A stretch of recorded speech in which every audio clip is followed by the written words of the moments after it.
Alhamdulillahirabbil alamin wassalatu wassalamu ala asyrofil anbiya wal mursalin wa ala alihi washabihi ajmain amma ba'du ya.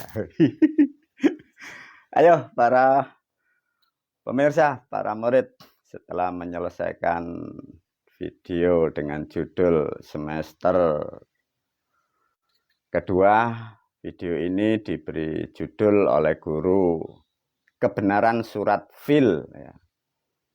Bagi pemirsa yang tidak mengerti ya, surat Fil itu di dalam kitab Al-Quran diartikan surat gajah ya. Surat kok surat gajah. Surat-surat itu gaden atau surat panggilan atau surat apa? Surat-surat gajah. Tidak tahu orang kuno-kuno dulu maunya gimana. Bismillahirrahmanirrahim. Ayo para murid ya. Sudah 1400 tahun perjalanan kehidupan manusia berjalan. Terutama bagi manusia yang mengikuti pola pikir orang-orang terdahulu dan manusia sampai sekarang mengimani atau meyakini. Jadi memasrahkan kehidupannya kepada sesuatu yang tidak jelas, hanya sebatas katanya.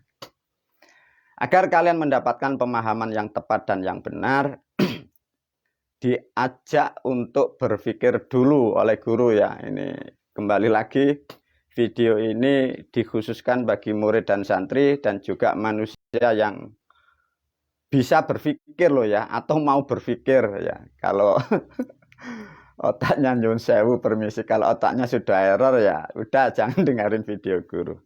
Baik para murid, para santri, video ini terangkai dari kaset ya, video semester pertama, semester kedua, dan ini diulas oleh guru dengan surat Fil. Surat Fil itu kalau di dalam kitab suci Al-Quran bunyinya, Bismillahirrahmanirrahim, alam taro kaifa fa'ala rabbuka bi ashabil fil alam yaj'al kaidahum fi tadlil wa arsala alaihim tayran ababil tarmihim bi hijaratin min sijil faja'alahum ka'asfim makul. Ini diulas ya. Ayo para pemirsa yang suka ngaji atau yang sudah banyak di tempat-tempat pendidikan, itu artinya apa? Surat Fil itu. Nah, para pemirsa begini cara berpikir. Sebelum diajarkan yang tepat ya.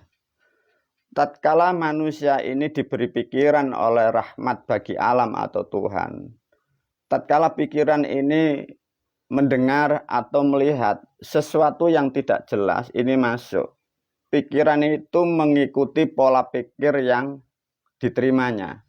Kalau pikiran itu sesat, sesatlah perilaku manusia itu. Dengan kesesatan perilaku sehingga apapun yang dilakukan itu tidak ketemu yang dituju. Dampaknya satu, fisiknya mudah rusak. Karena perilakunya tidak sesuai konsep kehidupan, rumah tangganya porak-poranda. Dampak di sosial selalu mudah sial. Dan yang ketiga dampaknya mudah marah, mudah tersinggung. Karena sarafnya ditempatkan pada pemikiran yang tidak tepat atau salah atau halu atau yang tidak jelas ya. Diuji oleh guru melalui video ini para pemirsa khususnya murid. Sejak dari video yang lain sudah diterangkan satu contoh sholat yang kita imani yang diwajibkan, dari yang lain sudah diterangkan. Masjidnya sudah ada, Masjidil Haram dan Masjidil Aqsa. Kalimat perintahnya baru diterima di langit. Itu sudah zong ya.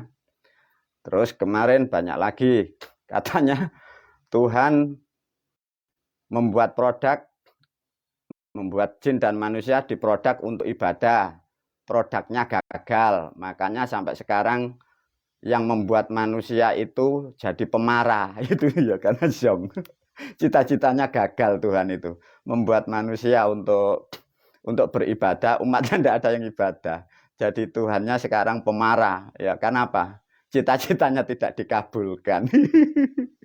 Ayo para murid, para santri. Masa Mbah ada Tuhan itu cita-citanya gagal? Buktinya ada itu. Coba. Aku ciptakan jin dan manusia ya. Nyatanya manusia ini error, ndak ada yang ibadah ya. Sehingga artinya Tuhan itu cita-citanya gagal, kasihan dia. Ya coba, Tuhan punya cita-cita kok gagal. Para murid, para santri, tatkala apa yang kalian terima oleh guru-guru kita di tempat pendidikan. Satu contoh begini. Tatkala pendidikan itu salah, kira-kira dampaknya apa? Sedangkan pendidikan adalah faktor utama bagi bangsa manusia, baik di rumah tangga, di sosial, di politik, baik dan berbangsa dan bernegara. Kalau pendidikannya itu salah, kira-kira negaramu jadi apa? Lingkunganmu jadi apa? Politiknya jadi apa? Mana rusaklah semua. Sekarang diuji oleh guru, kapasitas ya. Seluruh Indonesia ini coba. Sedangkan ini video kan untuk di Indonesia. Kita dididik kan ya. Diterangkan suatu cerita dan diajarkan menjadi suatu keyakinan berdasarkan atas nama ketuhanan yang Maha Esa.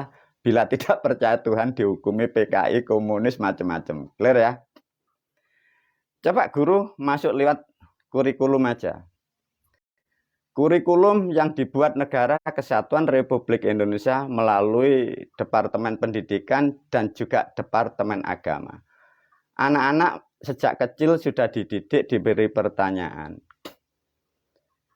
Sebelum diberi pertanyaan, para murid diajarkan bahwa pembawa agama Islam adalah Kanjeng Nabi Muhammad SAW dan kitab suci Al-Quran yang menerima wahyu adalah Kanjeng Nabi Muhammad SAW lantaran lewat malaikat Jibril. Clear, tidak terbantahkan.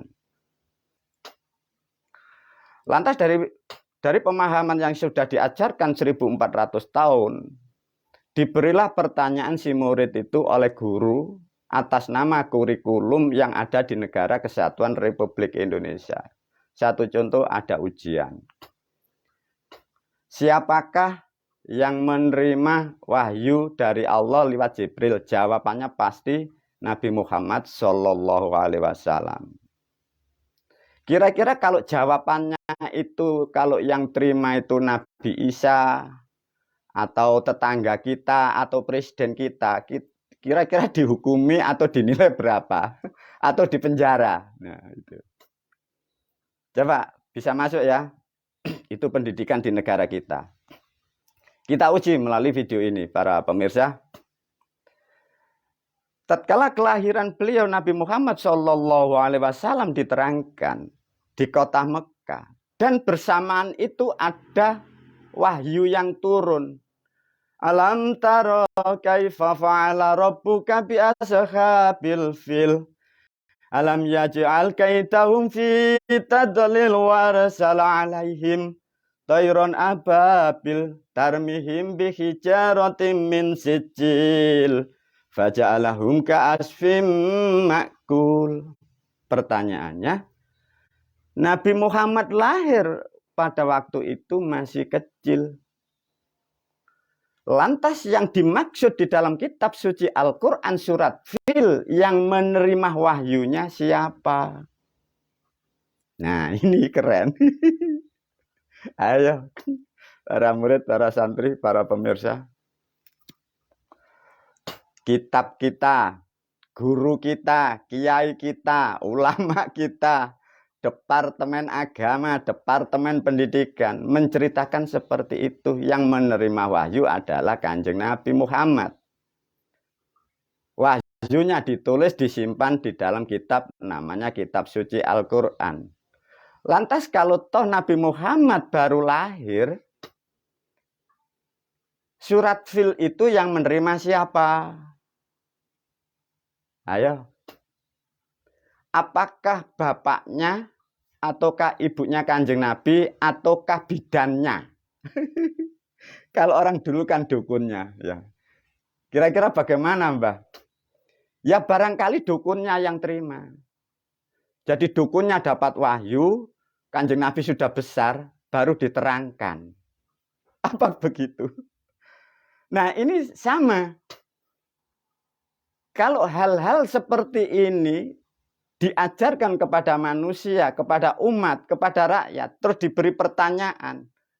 Lantas kalau orang-orang sekarang yang mengerti, anak-anak sekarang mengerti, yang menerima itu bukan Kanjeng Nabi, bagaimana? Wong Kanjeng Nabi itu masih kecil.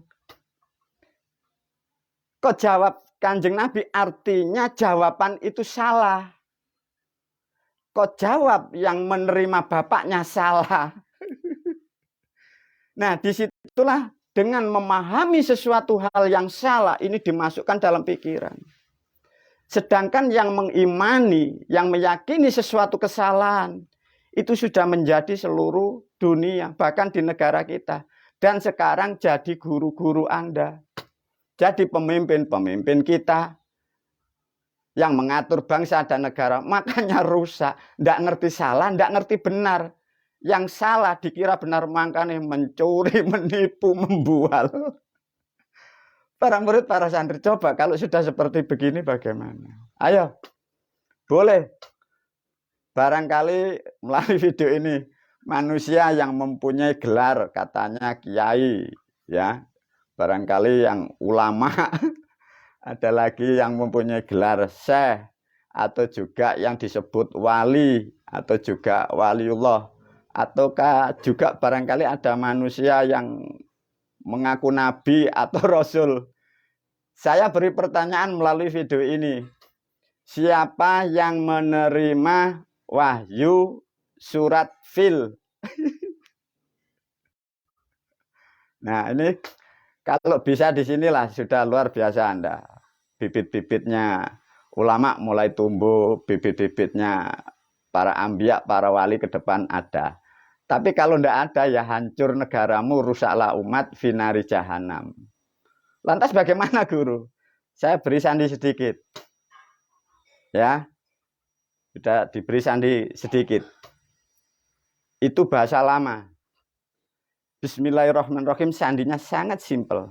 Tapi tidak ada yang tahu, saya pastikan tidak akan pernah tahu meskipun dia seorang rasul. Alam taro kaifa fa'ala. Alam taro. Itu bahasa nenek moyangmu, bahasa leluhurmu. 2000 tahun masa lampau. Itu pertanyaan para murid, para santri. Alam taro. Ya, itu dipahami. Itu sandinya di situ. Alam taro. Sehingga disusun tidak ada yang ngerti. Alam itu maksudnya nyata alam yang ditempati manusia. Ataukah itu menerangkan roh? Itu sandinya. Wabillahi taufiq walhidayah. Waridho walinayah. Assalamualaikum warahmatullahi wabarakatuh.